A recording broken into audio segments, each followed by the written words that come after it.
The Square Ball Podcast. Hello and welcome to the show. This show is brought to you by Levi Solicitors, Michael. Now, we've been told to say some different things. Do you want to say the best three straight away just to get it out of your system? Will's probate conveyancing. Okay, cool. I could feel it trying to burst out. Let's get those done. What else have we got? Well, care home fees. I see. Do you know anything about them? I don't currently. Do you want to... Do you know who does?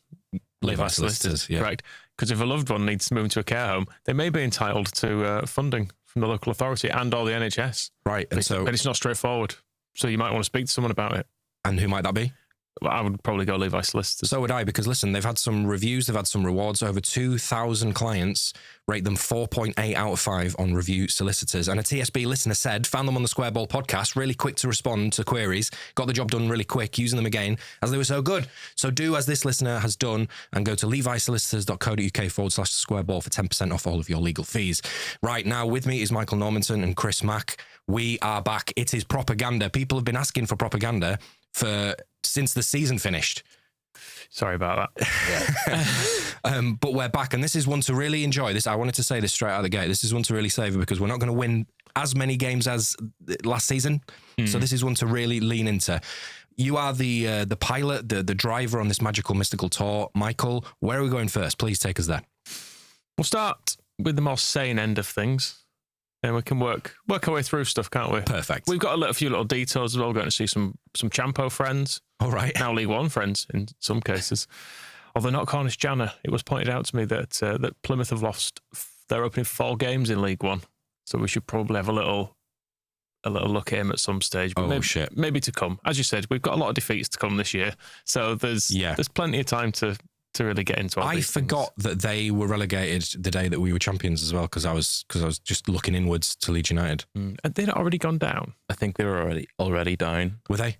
Yeah. I think they were already gone. Was it not the final nail in the old coffin there? It might even show they finished bottom, maybe. I can't remember, but at the point you're down, bottom, second bottom, whatever. I think it would have been a nice option for them to ruin our party, wouldn't it? But, yeah. But they didn't. They didn't. So please. Welcome. Sorry, Courage. Where are we going? Let's go Toffee TV, and we'll start with a little bit of praise for us and our work rate. We started the game and looked like it was our first game, our first pre-season friendly. We were all over the place. Credit to Leeds. They used what they've got, all effort, and worked hard and deservedly won the ball back. The crowd were brilliant for them. And they got on top of us, and they were much clean, easily the better side in that first 45 minutes. Everton were shocking. They really were. Our passing was terrible. We got caught a couple of times trying to play out from the back by being sloppy, and they were on us.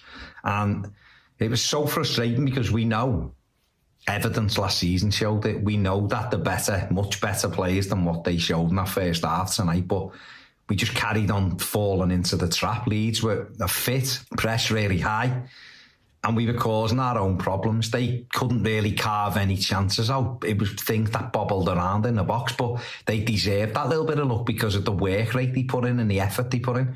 And Everton just didn't match it whatsoever. Shocking, he said. Shocking. They were shocking. I was surprised, I have to say. Yeah, I don't know how they didn't look fit because they actually played more pre-season games than Leeds did.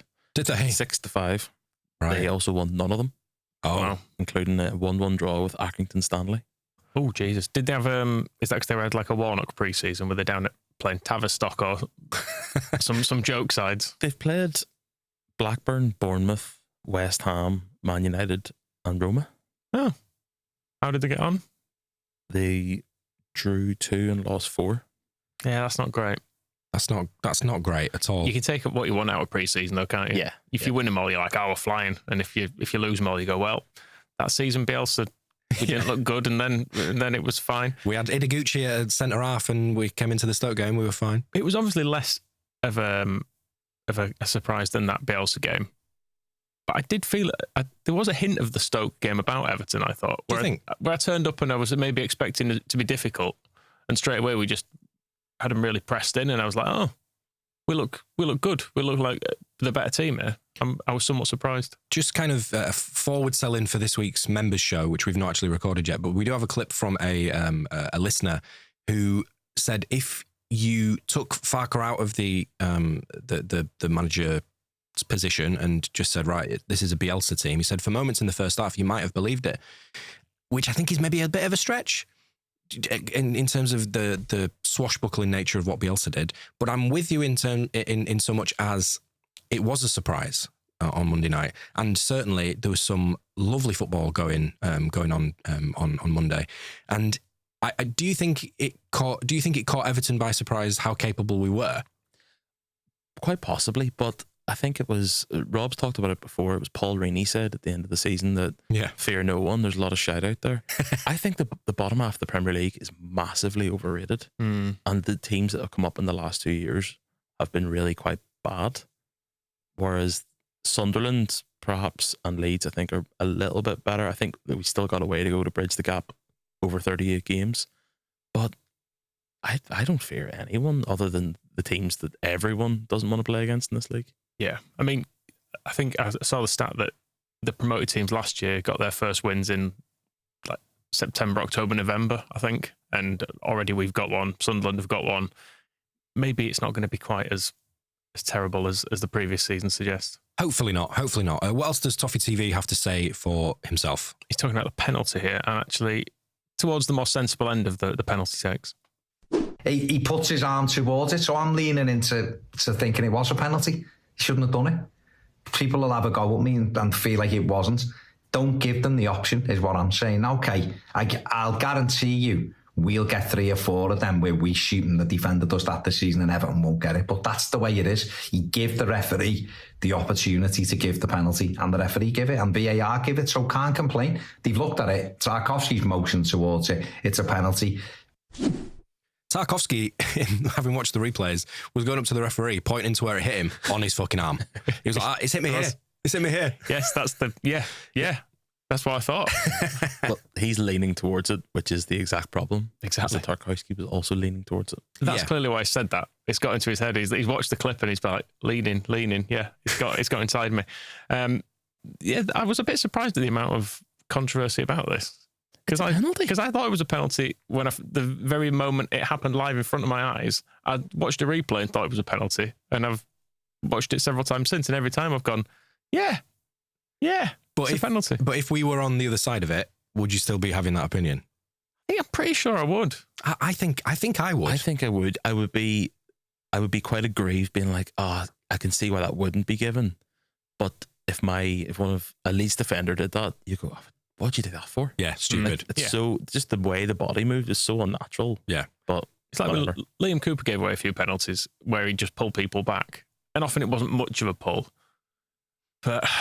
And you go, he's not done much, has he, really? But then equally you watch him and you go, well, could have just not done that. And then it wouldn't be a penalty. Yeah. So that's kind of how I feel about this. He did that exact thing against Everton in the first game after COVID, first game back at Elland Road after COVID. He pulled it down like Calvert-Lewin. Wasn't much in it, but there was enough to give a penalty. And then Calvert-Lewin shushed the Leeds fans after he scored. Did he? Yeah, he did. I do remember that. More on Calvert-Lewin in a bit, actually, from someone, from a TikToker. A TikToker? Obviously, I'm not finding him on TikTok. I'm finding him on other places. They know when to go to TikTok. Listen, no judgment here. You can be on TikTok. Don't worry about it. Can I? Yeah. Okay. Legally, you can. Judgmentally. Morally, no. Okay. Where are we going next? Well, we'll stick on the penalty because I've gone to The Guardian. Wow, very highbrow. For authoritative sources on this. So they're referencing a tweet here from someone called Dale Johnson, who is the guy he seems to cover refereeing stuff for ESPN. I don't know if he's a former ref or what, but he covers all that stuff. And then we've got a bit of Philippe Auclair, who is the fairest man in the world. He's so thoroughly clean on football. He's very good on FIFA stuff, any kind of sports washing stuff he's always right on top of, and he thinks it's a penalty, so I'm going to take him as the sort of definitive judgment on this. Perfect. Dale Johnson, who is, the man to go to, tweeted, the James Tarkowski penalty decision isn't about arm position, but how he leans into the path of the shot and blocks it with his arm. Regardless of the arm being close to the body, this can be seen as handball. Once given, very difficult for the VAR to get involved. If Tarkowski was standing still and retracting his arm, then his arm position, God, this is fascinating stuff. His arm position would mean this shouldn't be a penalty, but it's all in the movement of the body and the way of the on-field decision. I mean, that's the thing, Philippe. The thing that infuriates infuriates me is when, it's like half a yard away, but like he's got time, Tarkowski, in this situation. He's got plenty of time, and he actually definitely leans towards the trajectory of the ball, which is deflected, which is perhaps the only excuse I could find for him. Because when I saw it, I thought that's a Stonewall penalty. He's definitely diving to his left to stop the ball, and he happens to stop it with his arm, which is actually not exactly against his body. It's not extending the arm, but he's extending his body in a position which means that the arm is extended, if you see what I mean. And it's I find it extraordinary that this has been discussed for so long, and actually we're still doing it. And also because the role of VAR, the VAR can only redress the decision, change it, if it is a clear and obvious error. It is not a clear and obvious error. It is a perfectly reasonable interpretation of the laws of football. So it's a handball, it's a penalty, and to be honest, Everton, what did they show? Yeah, I like the guy. I'll be honest, though, all the way through that, I was just thinking, is this one of Michael's characters? It's rife for impersonation, is that? I mean, it's taken me a lot of years to write all those articles in his name, but it's a character. It's a very well-developed character. He's very, very good. He's part of a Norwegian group called Josimar, and they do a lot of stuff on sports washing, and actually broke the story about Radrazani taking all that dodgy money. They kind of cover like the illegal betting stuff and all that. It's good stuff. It's good stuff. And so he is the man to speak to. I think it's right though, because the argument that his hands by his side, it's like, yeah, but he's also kind of diving to one side. Yeah. So you can't do it's like I don't think he tried to handball it, but in the same way as you can not try to foul someone but still foul them. You can not try to handball it, but if you're gaining an obvious advantage from doing that. Yeah. Like if you're on the line and you throw yourself sideways with your arms by your side, you're still making yourself bigger than you deserve to be. 100%. And you think about the Robin Koch penalty that we gave away against Liverpool opening day of the season when we'd come up under Bielsa. Ball hits his knee, then hits his hand. That's ball to hand as opposed to hand to ball, where Tarkowski's moving towards the ball. I mean, I guess we're getting sucked into the narrative about whether it was or not a penalty, because it fucking was, and it was given, and it was scored. If Joel Pirro had controlled the ball by swinging his arm towards it, but hit it, with his body by his side, that goal's not being given. Yeah. It's true. So stop moaning. Yeah, exactly. We're next to Michael. Well, we'll go from the reasonable Philippe Auclair to a clip a lot of you will probably have heard. This is Raydon_2, and this is him from a watch along. Get it out now! Get it out now, you can't go fucking stupid twat! Get it out! Fuck, that's not an handball, never an handball, fuck up! Never an handball, never... No, it's a pen! Fuck! It's a pen! It's a pen! It fuck up! Oh my god! Never a pen, never ever! So his hand was behind it, it's a shoulder, I'm telling you now, it's a shoulder. He moves his arm away, he's like that, it's a shoulder. I'm not getting beat by Leeds on the first day. Do you think I'm some muppet or something? Do you think I'm some muppet? Because I'm not. I am not a fucking muppet. I'm trying me hardest not to look at the chat right now. Come on, Pickford, bro. Jordan Pickford, you fucking kitten. Fuck off, bro. Fuck this shit, bro. We're shit. We're fucking shit. Embarrassing, bro. We're getting our rims licked by Leeds. Be arsed with this shit, bro. Be arsed with it. Fucking hell. I'd not heard that. Yeah. What's the music behind it? I don't know what the music is. He's chosen to put that on there. Oh. Nice. I think, anyway. Yeah, I'm pretty sure I went to his direct TikTok account to see if I could find anything else. But then it cuts out just at the moment where he says we're getting our rims licked by Leeds United, just to make sure it emphasises that point. And I mean, it depends on people's particular peccadillos, but okay. I mean, arguably that's better than not having your rims licked? Yeah, like surely Leeds are the ones suffering in that. Right. Okay. Keep talking Leeds' about... nice clean mouth on that. All right. Yeah. I'm just trying to figure out a way where your brain went to get to there, but that's fine. That's all right. I'm just saying, it's I don't think Everton have necessarily come off badly from that.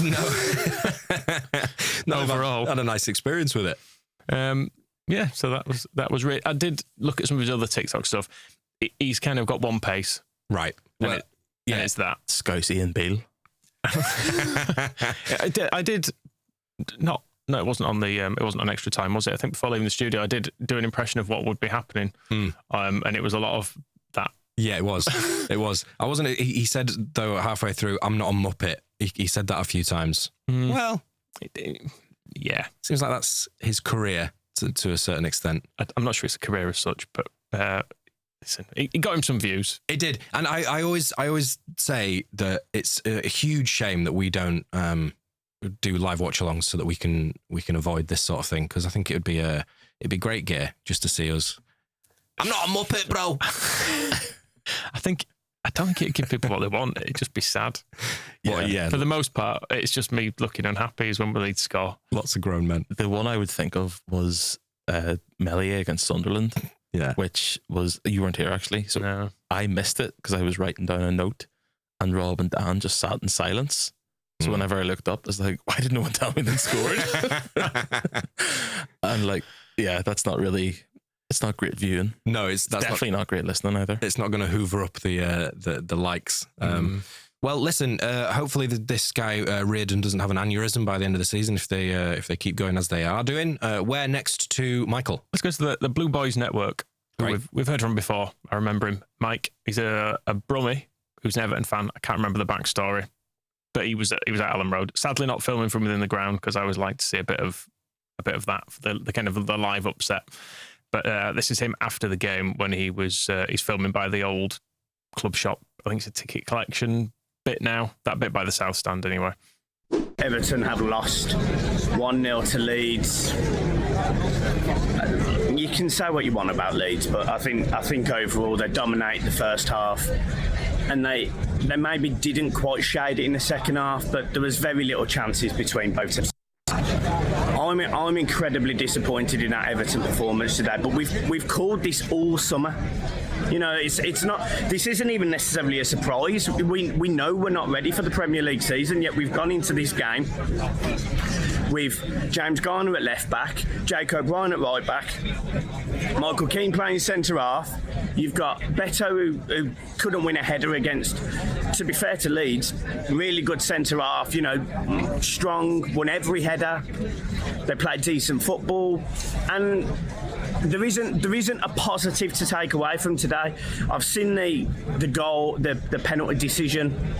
I need to see the video of it. I've seen stills.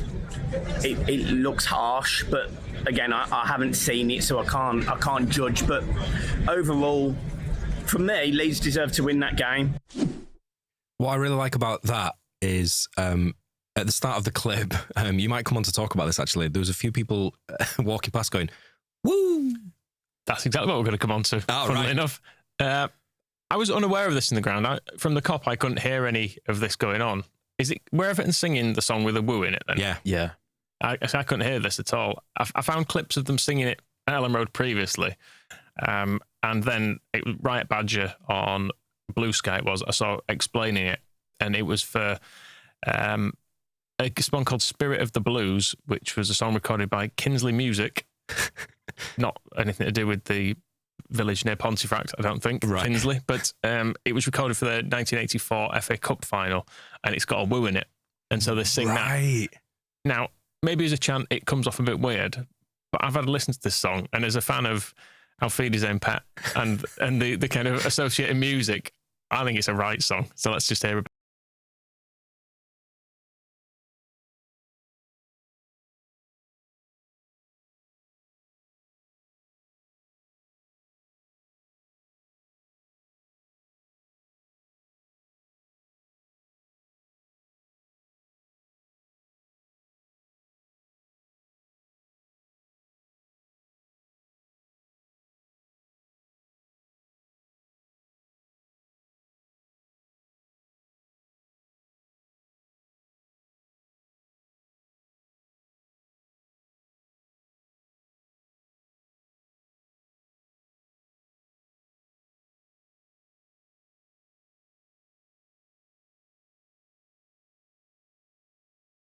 Isn't it? I think it's a good song. More of a Joe Fagan man myself. It's very, the music's very Joe Fagan. So it's I wrote down the status quo B-side vibes to this. Yeah, some three-chord indie tune.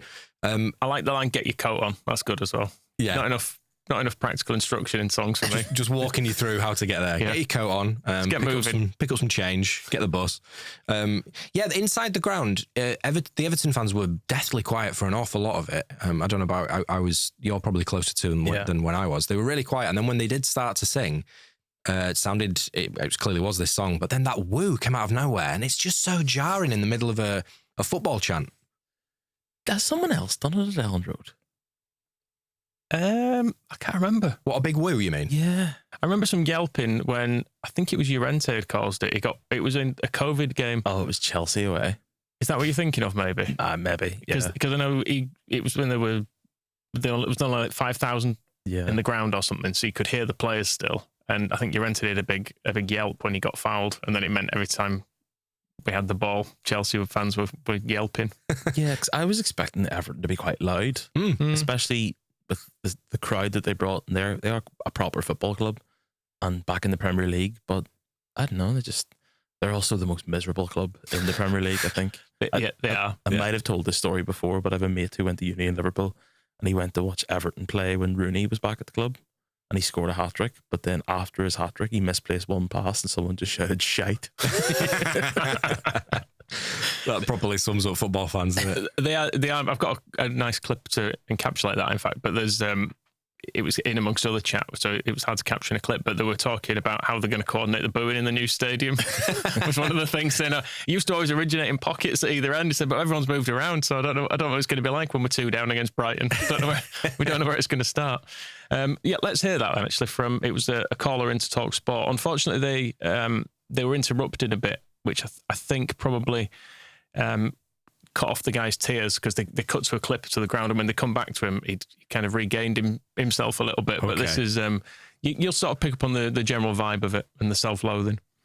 Harry, he's an Everton fan. Harry, or H? Oh, I can't watch them anymore, mate. Oh dear. First game, geez.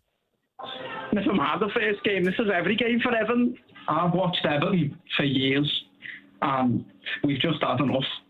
You know, the Tarkowski handball, I personally don't think it was an handball, because he moved his arm behind his back. I don't know if it was someone on here before, but he said it before. He moved his arm behind his back and it weren't an handball.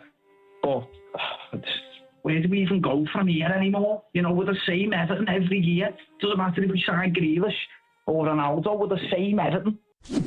Who's put that violin in? That was Talk Sport.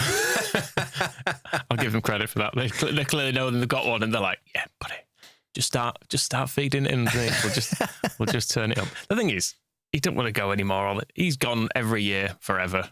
He's going to be going. He'll be miserable in another decade. We've talked about this before. Football's an outlet for so many things. Hopefully it's joy, euphoria, like we had at the end of last season. But sometimes it's just, let's have a good moan and a shout. Well, speaking of a good shout, let's get back to the Blue Boys and Mike, because Spirit of the Blues, is that what it was called? Yes. Is clearly in people's mind here as he's trying to continue his little vlog from outside the ground.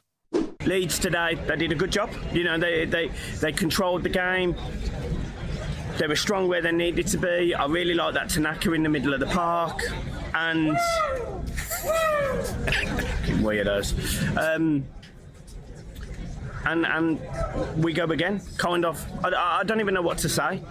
Honestly, I don't know what to say, but it was an incredibly disappointing result. Leeds wanted it, their fans wanted it, and we were just poor. And I don't know.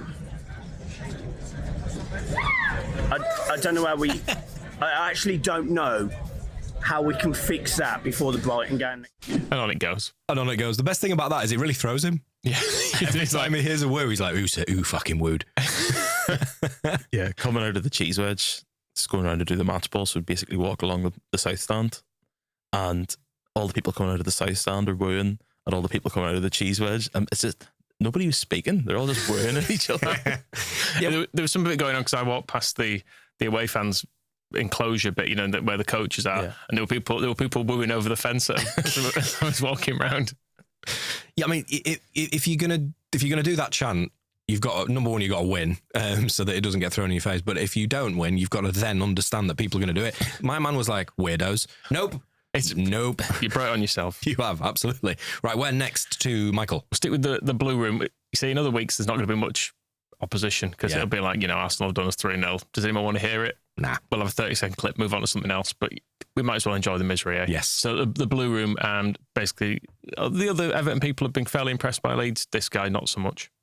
But this one, for me, it was a stinking performance. It was a stinking refereeing decision that gave them the goal, because Leeds were shit as well. Let's not make any bones about it.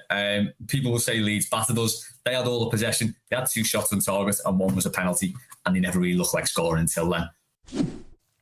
I mean, we've got some stats here that may 3 shots on target. May disagree. Yeah, 3. That's the important. Well, percentage-wise. Yeah, extra 50%, please. It's significant, is that? And the other thing I picked up from looking at the stats, to prove him wrong, I will admit I thought we had more than 3 shots on target. Did we not have more than 3 shots on target? Because Pirro had one saved in the first half, where it kind of broke to him in the box, and Pickford came out quite early on, blocked it. Then there was definitely one that Pickford sort of punched up into the air, and then I think from Goodmanson, and then there was the Stack shot late on. I thought we had 7 shots on target. I thought we did too. FOTMob says not. But what FOTMob... So, allowing for the fact that we've clearly, decided this is fictional. Yes. One thing I am willing to go along with is that Everton's XG from open play was 0.05, which is properly shit. That's low. That's like Plymouth last year kind of numbers, when we'd play teams with absolutely no ambition, and they'd manage that sort of a number. Was it 3 shots on target or 3 big chances? It's 3 shots on target and 3 big chances, according to FOTMob stats. What was the third big chance, do you think? So the Piru one, penalty, and can't think of a third one. Nonto? No. Nonto turning into side netting? There was... yeah. If you go into the app, you would be able to work it out. All right. Who cares? We won. Who cares? Yeah, and the Blue Room are talking shit because we were you don't have to look at the stats. You can just watch that first half, and for a lot of the second half, even when they were in possession, we were comfortable. Yeah, definitely. Yeah. Flash score also say 3 shots on target and 3 big chances. Ooh. Well, can you believe everything that's on the internet? Nope. The league table is lying. Exactly. Anyway, let's hear a bit more from them about being their worst performance in a while. And Dave's been saying this for weeks since the fixture was announced. First Monday night at Elland Road, they're back in the Premier League. It's a terrible time to play Leeds, and the crowd were well up for it. But Tim, I was surprised at just how much on the back foot we were for that entire first half. And it became, let's ride out 20. Let's just see the first half through. Let's get through 60. And it was like, Christ, we just didn't get into it at all, did we? Nah, it was a really tough watch, and I was talking to a couple of the lads over here on WhatsApp who also dared to get up this early to watch that garbage, and the common theme was just that's as bad as it's been. That was even worse than Daesh or the fat Spanish waiter at times. It was one of the worst displays I've seen. Certainly, as you say, since Moyes came back, certainly the worst. I had to check with Chris across the table there who the fat Spanish waiter is. Rafa. Yeah. The last time Leeds came up, he would have been their manager. Well, sorry, 2021, whenever they played at Elland Road in front of a crowd, he was the Everton manager. He didn't do... Did he do badly? I thought he did all right for him, didn't he? I can't really remember. No, I can't. Because he replaced Ancelotti, which must have been like a fever dream, having Ancelotti as Everton manager. And Benitez as well. How long after Ancelotti did they have Deitch? Because that's a path, isn't it? That's a big swing. Yeah. Brazil at the 2030 World Cup with Sean Dyche as manager. Real Madrid first, please give the man his chance. But if he's saying that's their worst performance for a long time, then long may it continue, because we still want people to take up those bottom 3. Yeah, exactly. Although West Ham are volunteering for one of them, we'll come to them in just a moment. So right. there's 4 of them on this call anyway, and none of them thought it was a penalty. So let's just hear some moaning. Great. Under every metric, it's just not a penalty. And Dave, people can say, well, Tarkowski should have just left it. but he's a defender. You can't just leave it. You throw your body at things, especially a defender like Tarkowski. That's his thing, isn't it? He gets his body in the way of stuff. He throws himself around. And it was a perfectly legitimate attempt to get the ball. Now, you could say he dipped his shoulder, but you can hit it with your shoulder. That's fine. It hit him probably just on below the sleeve, which is, in any case, is a touch and go penalty anyway. So I just can't see how that was given. And, we didn't deserve anything out the game, but I don't think we deserved that. He said, under every metric, it's not a penalty, and then described a few metrics in which it was a penalty. He did try to hit it with his shoulder. Yeah. It's part of the defence. It's not a penalty. It hit him under the sleeve. All right, okay. Nice one. And then he said, which are borderline penalties anyway. No. There's a very clear definition as to what is sleeve, what isn't sleeve. And like we said before, Tarkowski was like, hit me here. Yep, penalty. Thank you so much. And also, I like the justification that, well, that's his thing, is that he throws himself around as if he's like just a problematic child. You've just got to leave it. It's like, no, it's his thing. Yeah. You can't legislate against him. He's just doing his thing. What are you going to do? It's his thing. He brings a blade on the pitch every day and slices people. You got to leave him. He would if he could. Where next? Well, having disagreed on that, they do now come upon something that we can agree with, and it's Andy Hinchcliffe. Well, you got to remember, Andy Hinchcliffe has played over 200 games for Everton. He won the FA Cup.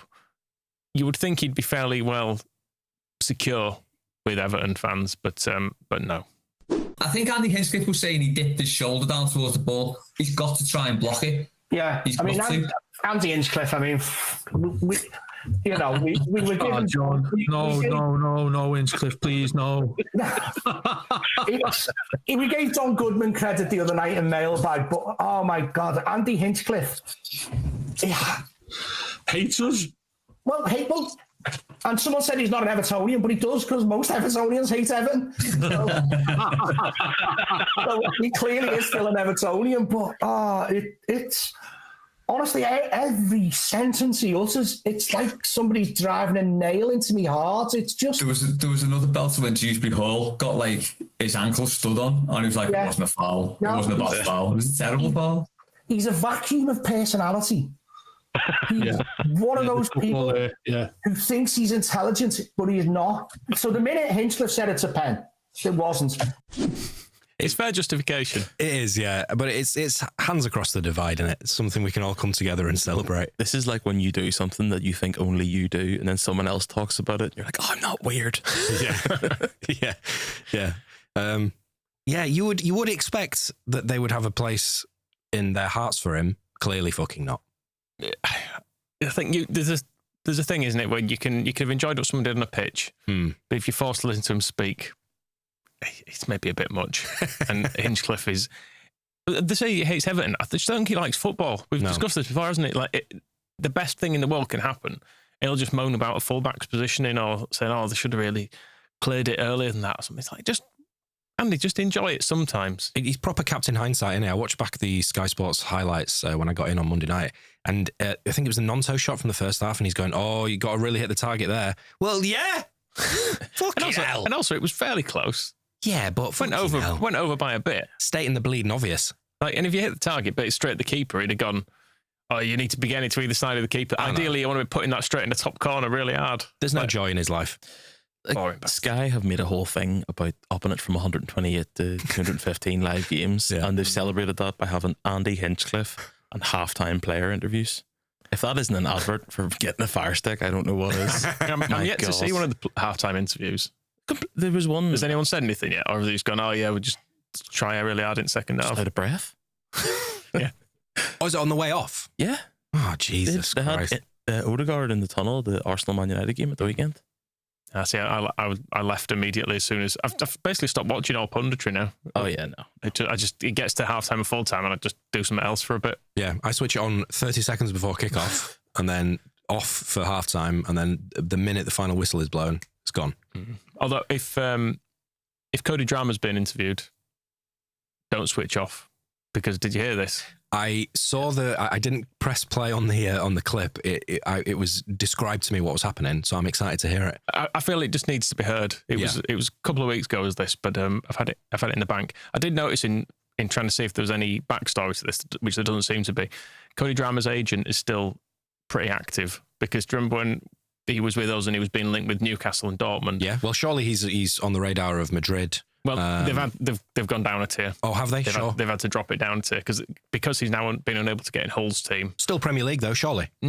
Well, SPL. So he's been linked with Rangers, Blackburn, Watford, Derby, Charlton, and Preston. Over summer. He's still at Hull. And he's doing a remarkable job of repeating himself in a I think it's a 40-second clip. Is this? But very strange. To him, you know what I mean, just said don't worry about it, you know what I mean. All of us were just trying to get around him, even when he missed the penalty, you know what I mean. Unfortunately, we were just trying to get around him, you know what I mean. It happens, you know, penalties sometimes happen. It's kind of like a 50-50, you know what I mean. Sometimes you score him, sometimes you miss him, you know what I mean. So, but I think as well, we shouldn't be in that position, you know what I mean. Again, 3-1 up, you know what I mean, with a couple of minutes to go, you know what I mean, we should do a lot better job of closing out the game. So nothing on Joe, you know what I mean, and you know what I mean, a 19-year-old kid, you know what I mean, I think playing his second game, you know what I mean, to come up and take a penalty in a fierce atmosphere, you know what I mean, well played to that lad, you know what I mean, and he got his first goal tonight, so I'm very, very happy for him, you know what I mean, and like you've seen a little cameo from him, you know what I mean, on the pitch tonight, you know what I mean, taking on guys, you know what I mean, making guys look silly, so you know what I mean, it's a big things to come from the boy. That's remarkable. It'd be so difficult to do that. It must be exhausting. It's basically instead of any punctuation.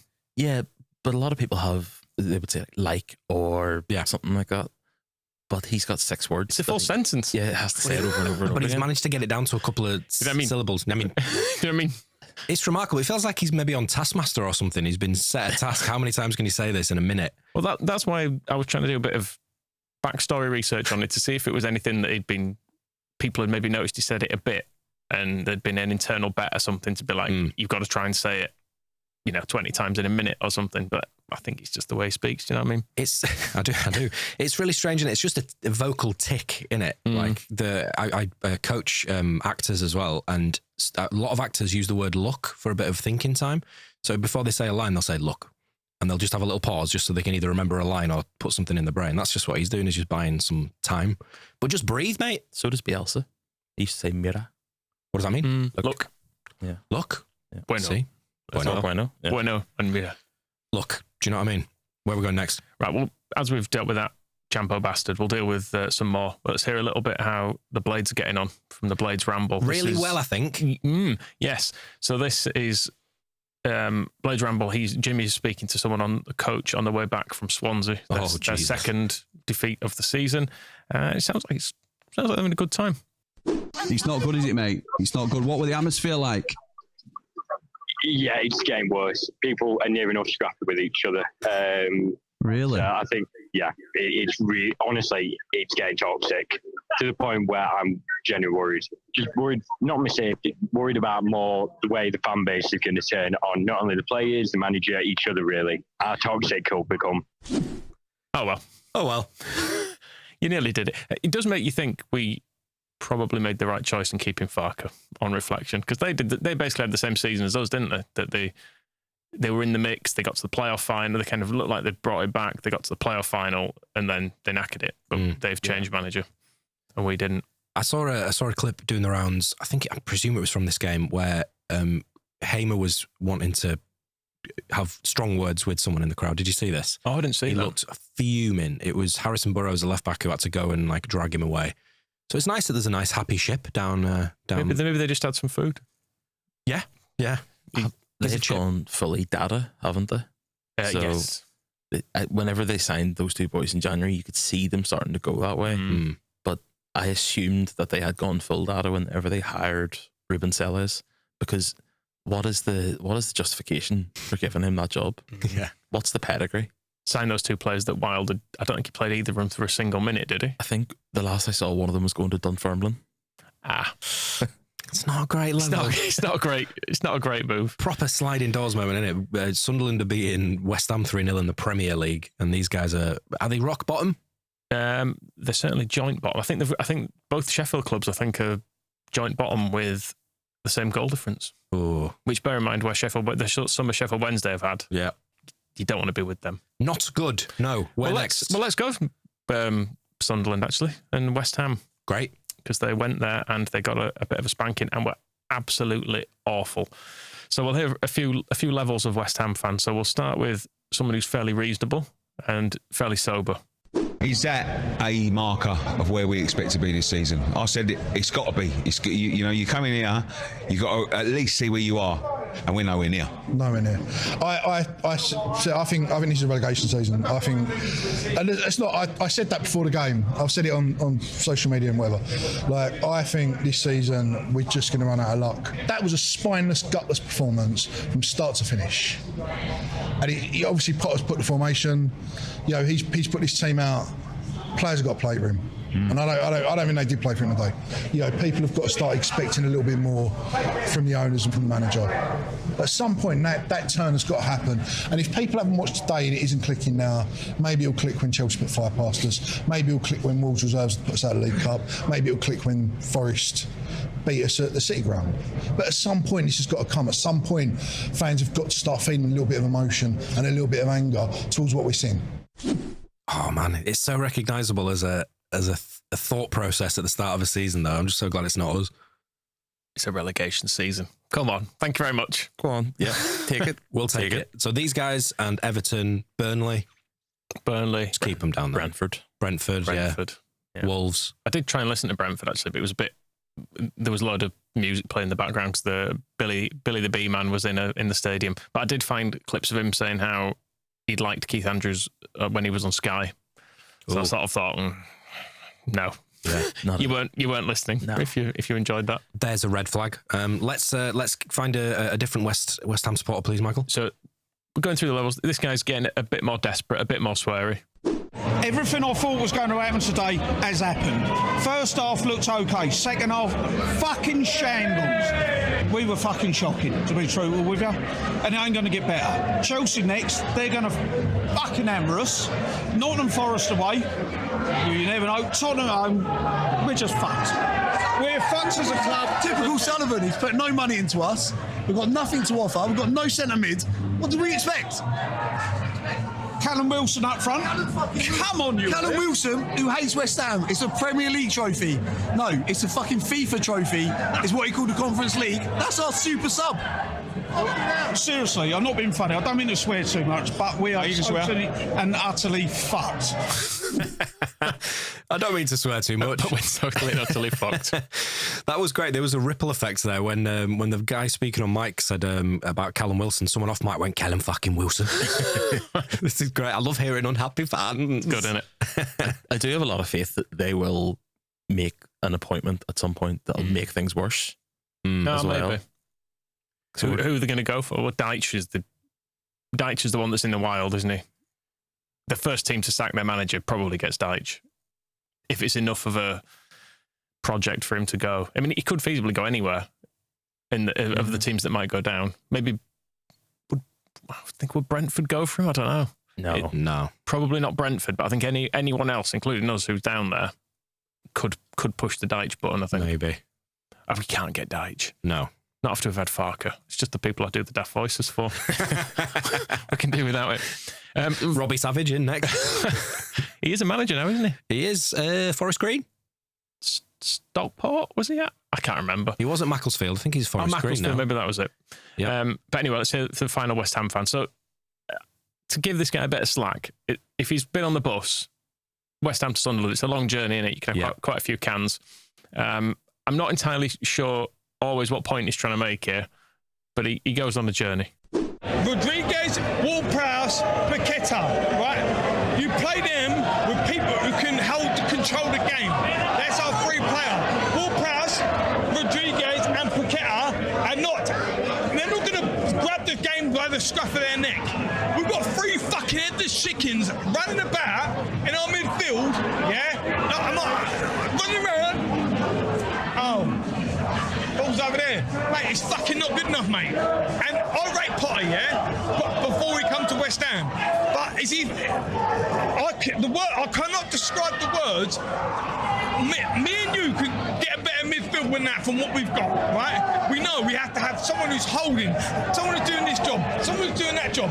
He's just fucking throwing shit at a fucking... He's just throwing shit at a fucking line-up, going, he's good, he's good, he's good. Go! Mate, I'd They're not good though. That's the problem, Danny. They're not good. Nick, right? I could probably see them youth players, right? You do your job. Just it baffles me. You're getting 3 people. You do your job. You do your job. You do your job. Right? If we had 3 people doing their job in midfield, we'd be alright. But they can't do their jobs. They've got no legs. They've got no legs. I can see that. You can see that. How can that fucking in there can't see that? Potter, mate. I can see it.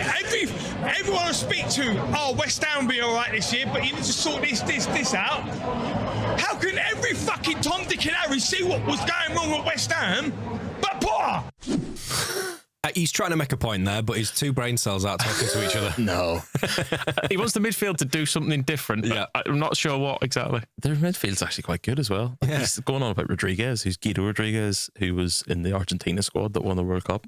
Everybody likes James Ward-Prowse, and Paquetá, if he didn't do the things that he did, would probably be at a bigger club right now. He's not. They need to do that and that though.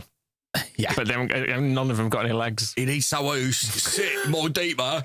Yeah, it feels like maybe this gentleman should employ the Drameh way of talking and just throw in some, do you know what I mean? So just give himself some thinking time to make that point properly. I enjoyed when he said he rated Potter before he came. I rate Potter, but before he came to West Ham. Yeah. Now I've seen it. It's hard to know with Potter if he's actually any good.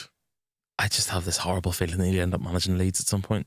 Because the thing at Brighton was they progressed after he left, and he played some nice football, but his teams couldn't score. Yeah, I think they created quite a lot of chances, but just didn't score. So I don't know. I don't really rate him all that much. I'm sure he's a decent manager, but nah. We'll get him in his Brian McDermott phase, won't we? Where he's kind of been out of it for a bit, and we're like, he did well for. Did he do well? Maybe he did well. He got Swansea to like 11th. Was that good? Maybe it was good. Anyway, let's hear from someone else who's been on a long coach journey and is upset. That Cardiff City fan. Oh, he's back. He's back. Excellent. They're in League One. Of course, yeah. Which is something of a shame. But I did spot him over summer. Because he still does like non-league videos and stuff as well, wearing his square ball shirt to a non-league game. So I was like, I could see the collar of it, and I was like, go on, lad. But this is, this is him missing Leeds and a little mega mix of his trip to Port Vale for their opening away game. Last year we had Leeds United away. Now we've got bloody Port Vale away. We need to sort this bullshit out. Whiskers past the fucking bullshit post.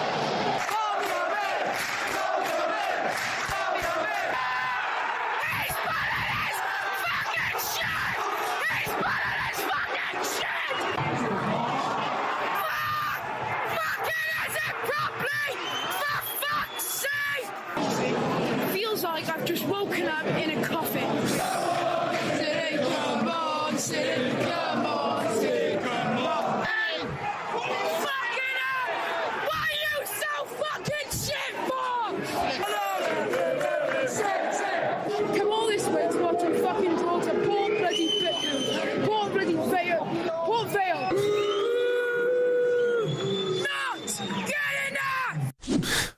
Excellent. This is what we want from the Cardiff City fan. I like what he said. I feel like I've woken up in a coffin. Yeah, that feels very profound. I don't know what he quite means by that. I thought that as well. Like he's in his own head too much with it. Like he's hating it that much that he feels like claustrophobia. And there's no way out. He can't find his way out. He'd get on with Moscow with his hatred of Port Vale. Port Vale, yeah. I did think that. He would. Port bloody Vale. Things have picked up from now anyway. They got an injury time winner away at AFC Wimbledon yesterday. So Great. We'll check in on him again. We will. And hopefully we get sound bites akin to this absolute belter, which is, why are you so fucking shit for? I'll tell you what, it's going to be a very dark day on the Square Ball podcast, particularly propaganda, when his voice breaks. Do we have any provision for this? I think it'll still be quite, because of the pitch he goes in at. Yeah. It's quite squawky, I think, because he really goes for it, doesn't he? He does. I enjoy though, why are you so shit? It's an expression I've said many a time watching Leeds players. It's like, can you like be better? Is basically what you're getting at. there's only so much you can do, isn't there? Yeah. Was he talking to a player there, or was it a ref, or was it? I think it was a player. I couldn't quite make out the name. Was it Ford or maybe? Well, no, I can't remember. I think he said, "Why are you so fucking shit for?" I think for was part of the question. Yeah. Question structure. Okay. I get you. It might have just been at the whole team. Yeah, fair enough. They were just failing to score. Fair enough. We've all had that reaction in the ground before, just looking at 11 people going, "Stop being shit, please." Yeah. My favourite was I was at a game back home once, Cliftonville in the Irish League, and the wing back just wasn't doing anything, and he went to take a throw in, and the guy just leaned over and went, "Fuck's sake, do something." He just looked at him like, "Sorry, okay." To be fair, it is a proper actionable note, isn't it? Do something. Okay. Are we done? Is that where? We'll finish. We'll finish on one last bit of Everton. Okay, very catchy. EFC Toffee 32327 really rolls off the tongue. Yeah, on TikTok.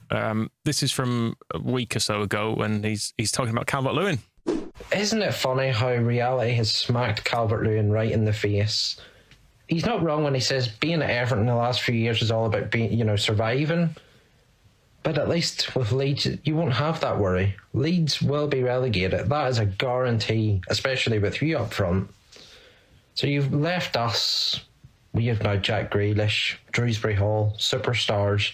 You're going to Leeds to play with the likes of, let me think, Ampadu and Sean Longstaff. Reality has smacked you right in the face. He's got a really strange tone about how he's saying this. That's an Irish accent, though. No, not the accent. It's not even a proper Everton fan. We would. Never mind. But like he sounds just like my evil twin.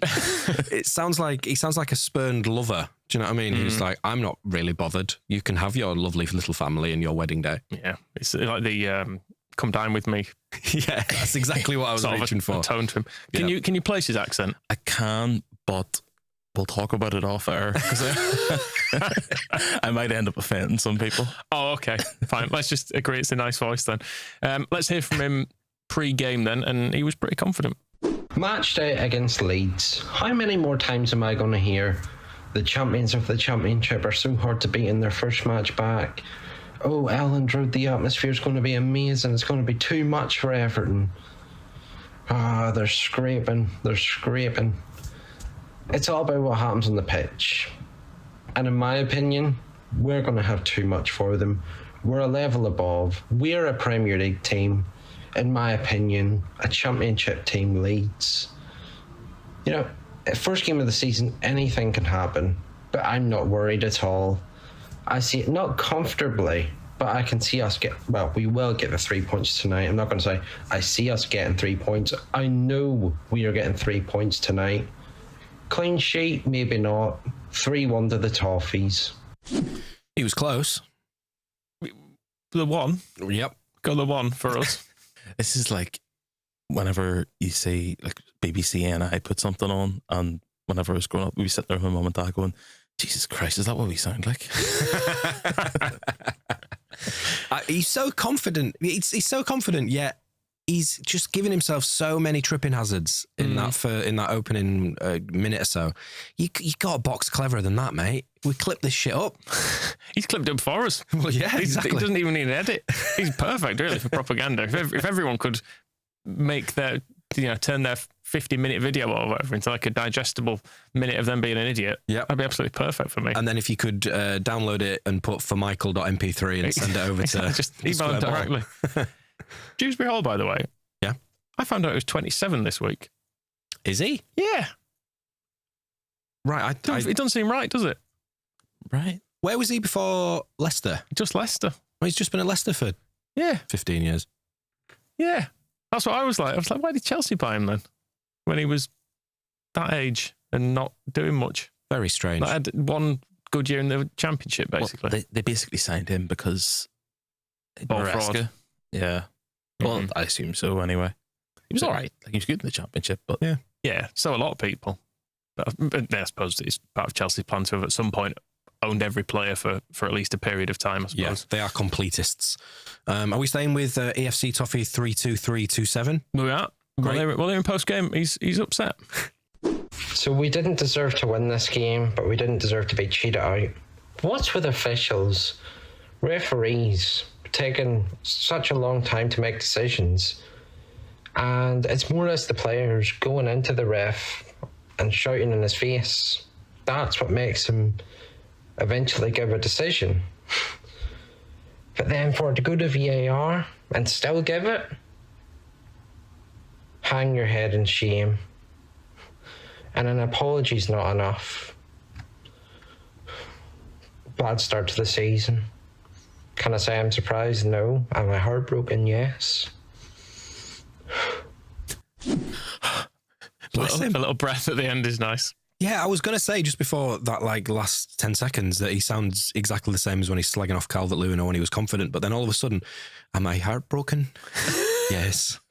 Bless him. Have we checked up on him? Is he all right? He'll be fine. He'll be fine. Well, actually, no, he might not be fine because he's taken the handball decision very, very seriously indeed, because this is him post-game talking about a tweet. It's one of those, not particularly funny, like a parody Twitter account. Yes. It's a fake Premier League match centre. You know, they started doing those explainers, basically. Mm-hmm. So they did, like, put all the hashtags on it, Liev, 84 minutes. It gives us great pleasure to award the first penalty of the season fairly against Everton after Tarkowski made the fatal mistake of not removing his arm from his body pre-match. That's the tweet. Yeah. Like, you know, fine. You could argue it's a bit basic or whatever, but it's upsetting. These kind of things aren't funny. If you're a proper football fan, you wouldn't get any pleasure out of another team or a team being robbed of a result. And then this idiot also saying that about points deductions. It's funny how we took the point deduction and still comfortably stayed up. But yeah, even the person behind this account knows it shouldn't have been given, but again, trying to make jokes out of it, I think it's an absolute disgrace. I bet he's a laugh at parties, this lad. An absolute disgrace. Why is he bothered? It's clearly a gag account. And yeah, I think underneath someone's put, if any points deducted has been deducted as well, lads, like as a joke. Mm-hmm. And that's also not funny. No, it's proper not funny. Football fans wouldn't find this funny. This guy in about 20 years' time is going to be standing outside Belfast City Hall telling everyone that we're all going to hell. Yeah. Very serious young man. Very serious young man. And that's not where the disgrace has ended. Oh, gosh. He's annoyed about other stuff too. I kind of think it's a disgrace also that Leeds think it's right to go out and clap. Clap their fans. I understand it's a big night for that small club. But you have to understand, you cheated to get them 3 points. Maybe no fault of your own, but you didn't deserve them 3 points. And to go out and clap your fans and, the manager raising his arm like that, your team, in my opinion, both teams were pathetic tonight. And you fluked. Well, it wasn't even a fluke. You cheated. I can't believe that this guy has said all this. He's clearly not a proper fan. He said that we cheated. He called us a small club, called us pathetic, said it was a fluke. How dare he? Can he not see that we as Leeds fans would be hurting from hearing all of this stuff? I'm right. I was hoping the players would just shuffle down the tunnel respectfully. Come on. Everyone get off. On the third blast of the referee's whistle, they sprint off and fulfill their media duties. Full stop. That's it. That's what this lad wants, clearly. Jack Harrison was busy cuddling people, wasn't he? In the Everton dugout was what apparently was going on at full time. I saw some people saying and he was doing a lot of that. He came across to the East Stand and gave his shirt to a kid who didn't even want it. Well, disgrace. Did he throw it over his shoulder? No. Well, we don't know. He had anthrax wrapped up in the middle of it and he threw it in a child's face. That's what I heard. He had one of his 3 pints. Yeah. In a big heavy tankard was wrapped up in that and he threw it at a kid. Wow. That's what I heard. You heard it here first. Is that sickening scenes? Is that it for propaganda for this week? Yes, that'll do. That is us for propaganda. Right. Well, like I said, dear listener, there may not be too many times that we can roll around in our opposition's misery this season. So really enjoy this. Hopefully more, of course. But propaganda will be back next week after the Arsenal game. And we've always got the good, reliable people of Manchester United Football Club, hopefully, to keep this enterprise going. More shows to come across the week, and of course the match ball on Saturday. Thank you for tuning in, and we'll speak to you very soon. Thank you. The Square Ball Podcast.